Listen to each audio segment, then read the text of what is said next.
कि बाइक या स्कूटी में ऐसी अगले टायर से आवाज़ आती है डिस वाली, दे सकते हैं जैसे कि चूड़ी बज रही, दे सकते हैं आप।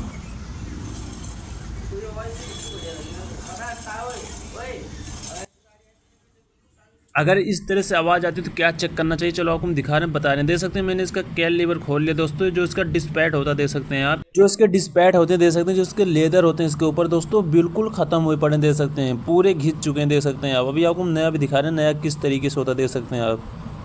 इतना मोटा होता नहीं है, देख सकते हैं, जो इसका लेदर होता है बहुत ज़्यादा मोटा होता है, इस तरह से देख सकते हैं आप। और तो पहले वाला देखें, पहले वाले में बिल्कुल लेदर नहीं दोस्तों, देख सकते हैं। अभी आपको हम पुराना वाला भी दिखाएंगे, देख सकते हैं। अगर दोस्तों लोहे से लोहे कोई चीज़ टकराएगा तो आवाज़ आएगी, देख सकते हैं। ये इसमें जो डिस्पैड होते हैं, देख सकते हैं, बिल्कुल ख़त्म हुए पड़े हैं। जो इसकी डिस्प्लेट होती है ये वाली दोस्तों, इसमें डिस्पैड जो ख़त्म पड़े हैं वो इसमें लग के चलते हैं, देख सकते हैं, इसलिए आवाज़ आती है, देख सकते हैं। मैंने नया लगा दिया दोस्तों, बिल्कुल आवाज़ बंद हो जाएगी। अभी आपको हम लगा के दिखाएंगे, देख सकते हैं, टायर घुमा के।